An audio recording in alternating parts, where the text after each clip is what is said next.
Welcome back to K24 Alfijiri. And you know, this is hashtag Tech Tuesday, where we talk about the stories basically that regarding technology and how we integrate it into our day-to-day lives.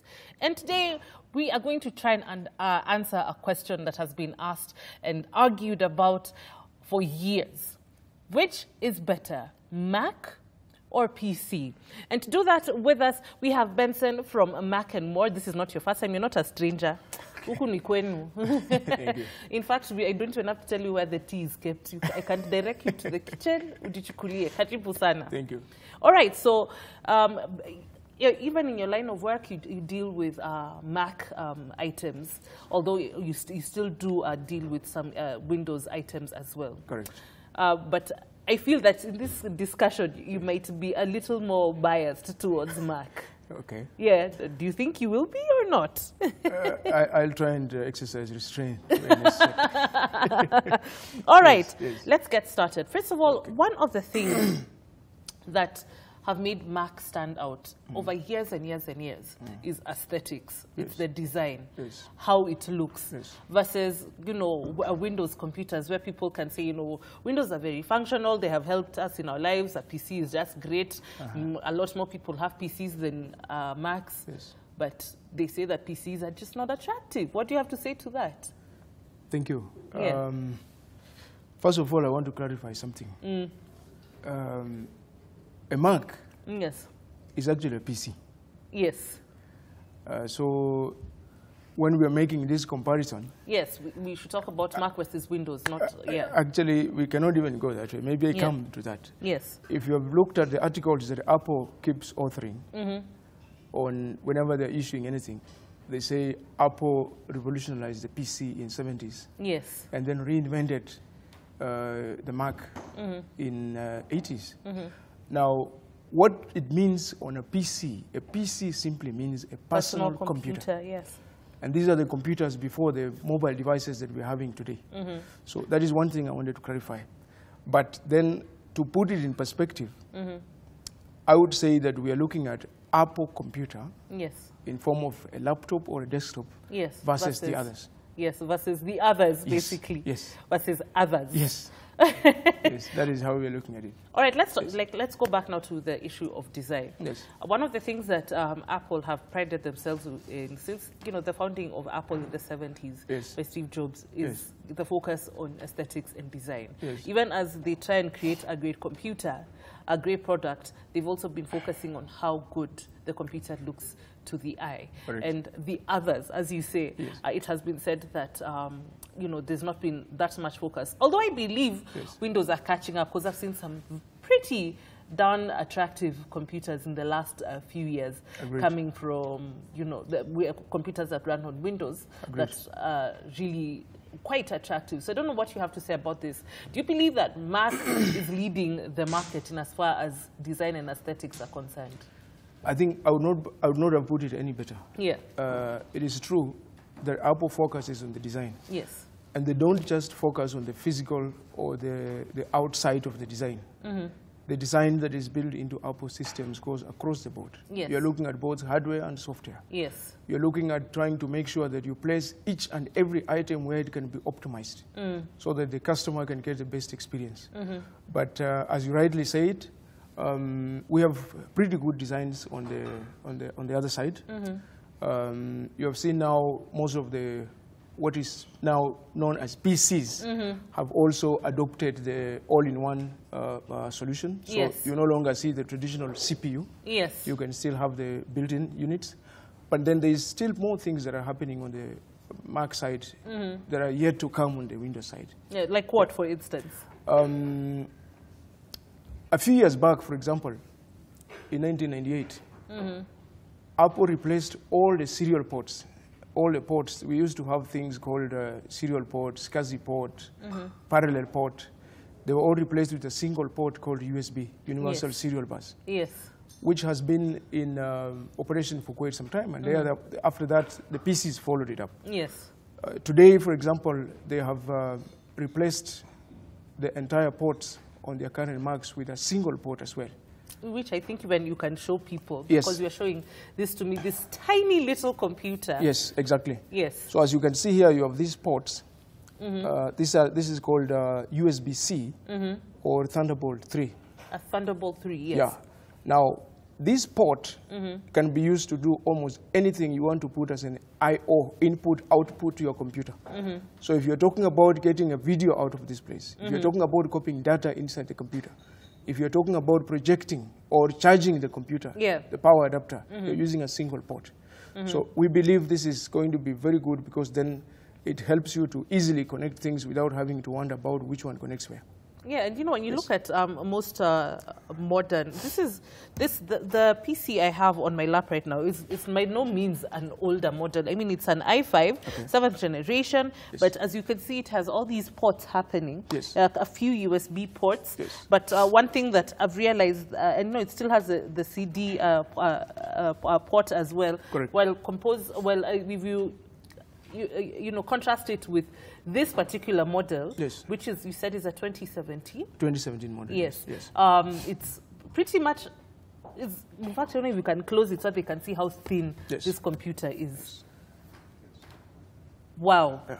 I mean, it's not that they don't have smaller other computers that run on Windows, but this is one thing that I think Apple too can run with it, just streamlining everything. Yes.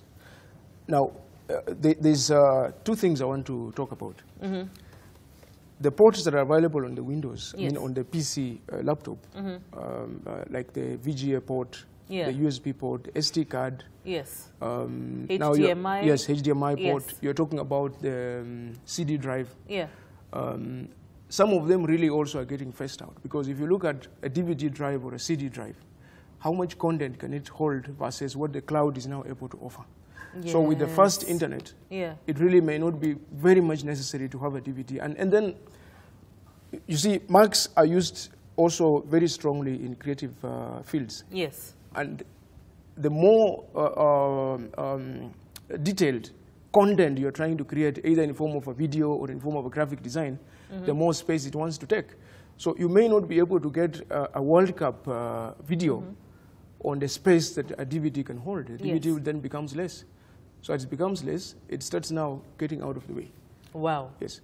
And you know, like you said, Macs have been, have been a preserve of people in creative industries for the longest time. People in film, people in advertising, graphic designers, photographers, people who like using, programs like Lightroom and the likes and Adobe Photoshop. A lot of people have told me that they prefer running these programs on a Mac rather than a PC. However, it has been said that, for instance, if you're a gamer, you're the kind of person who people call a computer nerd, they just enjoy taking apart a computer and building it up to your specifications. Then the better computer to get would be a PC that runs on Windows, because Mac is not easily customizable. What do you have to say about that? Yes, I agree with that. As I told you, I'll be very, very fair in the game. Yes, you are being, actually. Yes. It is easy to upgrade currently on some of the models of the PC, to upgrade, maybe add in stuff, remove the drive, or upgrade the RAM and ABCD. But you see, then we're looking at what is the life cycle of a machine. Yes. About between 5 to 10 years using a machine, you might have to change to something else. And really, if you look at what the kind of innovations that Apple is bringing into market, that is what usually drives a machine. But that aside, upgrading machines also come with its own risks, because you're going to have issues. First of all, most of the PCs, actually all the PCs, the cards, the PCs themselves are made by different vendors. Yes. So it raises a question of the operability, where you may not be able to have something that is fully compatible. Right. And sometimes, as you rightly know, we have the software and then we have the hardware. You might have a card that you want to put in a machine, but then you don't have the right drivers that support it. Now, when you have that conflict, you might have to have some hardware that is not performing very well, or investment that is then putting you in a problem. Yes. So in one way, it has an advantage to say, yes, you can customize things, but in the other way, it poses a challenge. Yeah. And lastly, from a technical point of view, we believe that it is not everybody who can take apart the machines, because sometimes taking apart these machines introduces a very service problem of electrostatic discharge, which sometimes can cause also major failures on some things like logic boards. Yes, and then now you end up, yes. So, of course, these other technical issues that even as you decide to customize and make your PC into a supercomputer, you run into these issues that, like, you know, like I was telling you outside, there's a friend of mine who in his quest to build a supercomputer has probably spent more money than you'd use to buy the average Mac, which is now a great place to go. People wonder, why is Mac so expensive? The cheaper models, because you know you sell these machines. Yes. So if I was, you know, I decided I want to get a Mac, but you know I'm not, you know, rolling in money, so I want to get maybe an entry-level machine, a MacBook. Yes. So which one would you advise me to get, and at how much?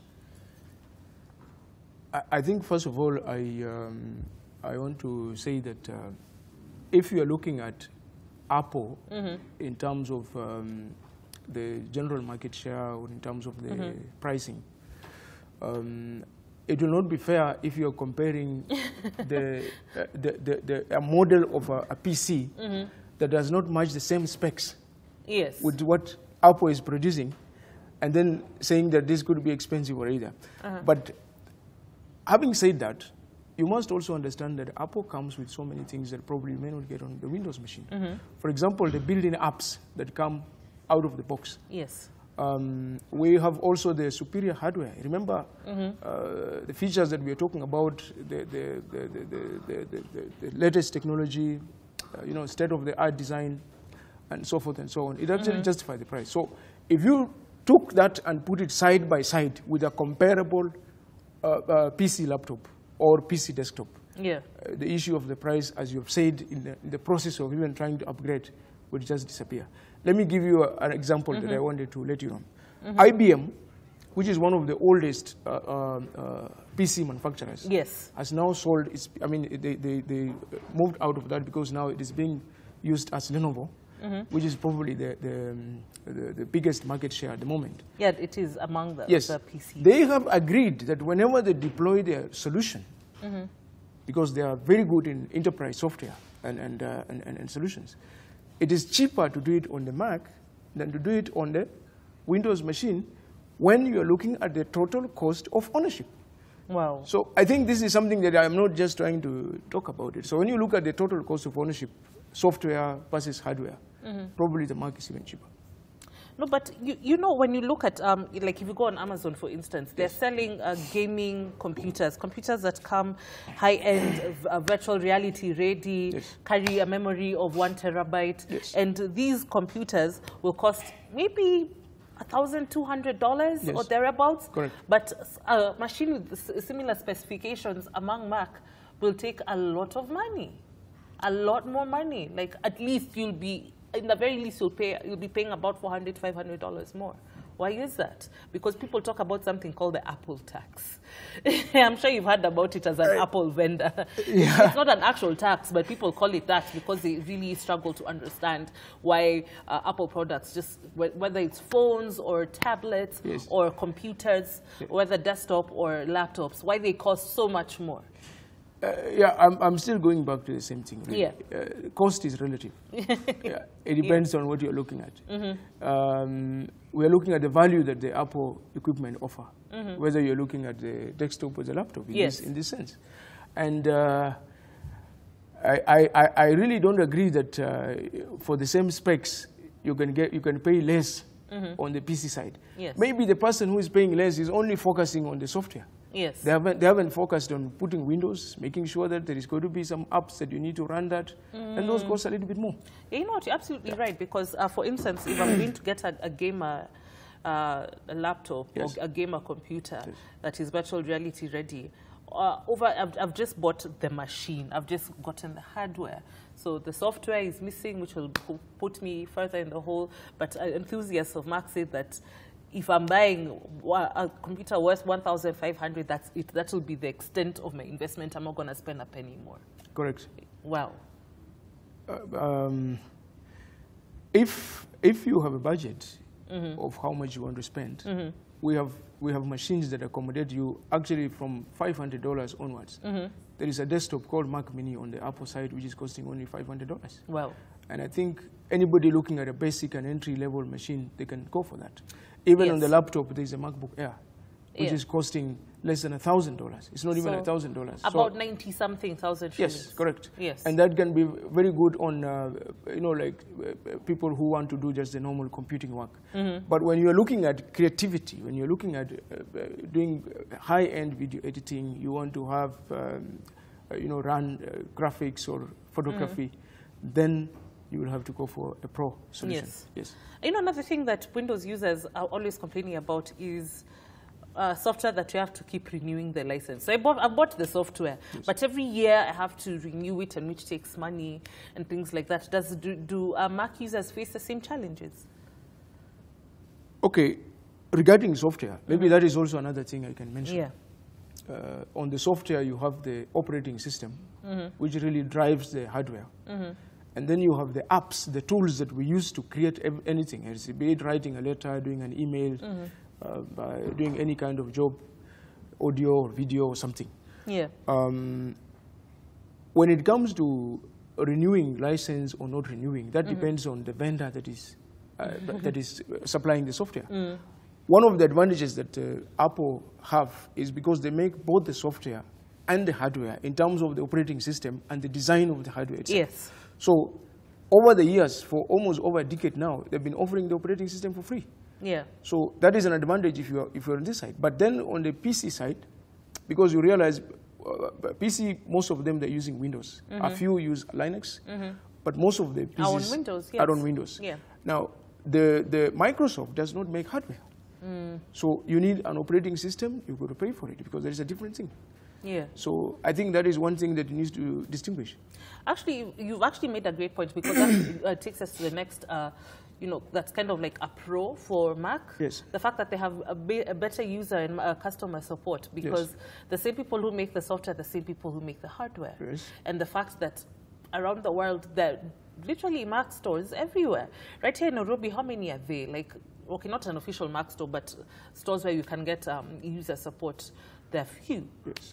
I think in most major malls, you can actually find a place where you can get your Mac sorted out if it has run into issues.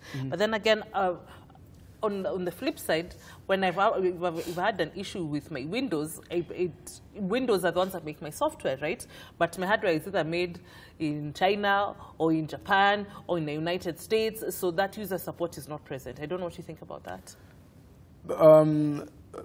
I mean, you have actually explained probably what I should have explained. Yeah. But just to clarify that it is true, sometimes you might need certain support on the Apple. Yeah. But they are also trying to make sure that they put the user in control. So most of the things like installing the software automatically on the internet whenever you have a problem or something, you may not even need that user support per se.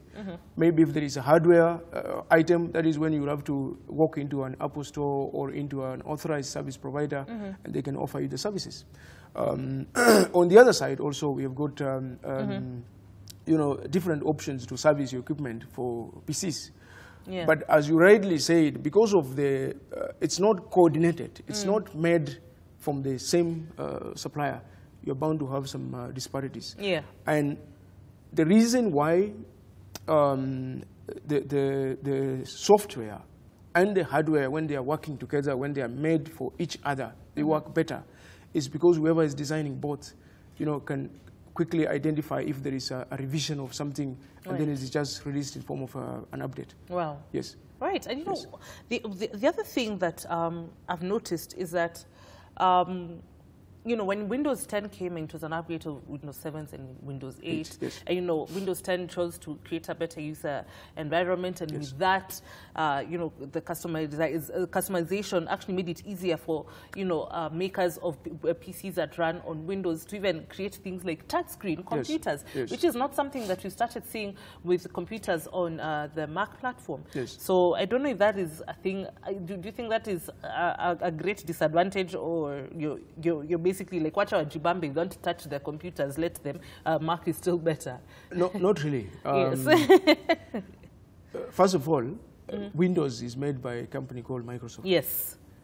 And I think Microsoft makes great software for Apple as well. Yes. So you can run your best apps if you are using Word or Excel or PowerPoint. You Which can run on both platforms. But not the operating systems, because on Mac we have OS X 10, or on our side, because we don't have a MacBook regularly yet. Yes. I mean, my MacBook is for work, but my personal computer is a Windows. I run on Windows 10, and my computer is a touch screen. Yes. What I wanted also to clarify before we come to the touch screen is that you can actually run Windows from scratch on the Mac. Yes. There's no limitation. Yeah. The question only comes in when you're looking at it in terms of, you have mentioned something about the user experience. Probably you're talking about the graphical user experience interface to try and make sure that you are easily interacting with your computer. Yeah. The touch screen, I think it has not been a very big success on the Windows platform, so to say. Yeah. So I don't think, I don't want to speak on behalf of Apple, but I'm not sure if that is something they would even consider for the moment. Yeah, because again, they'll be like, why are we giving you touch screens? We've already given you iPads. But we have an Apple enthusiast here. Okay. Please don't ask me which of the 12 because you know my answer. Clearly, this at the bottom we have an HP machine, at the top we have an Apple. And he told us that the cost of this, I don't know if you can say it again, including VAT. Don't exclude VAT, Benson. Put VAT. Including VAT, how much is this computer? No, she was asking because I told her that this is a customized computer, so that means that it has beeped up the specs. So it is how much? It was slightly about 400K. Wow. Can I touch 400,000, please? Well, please take 400,000 shillings.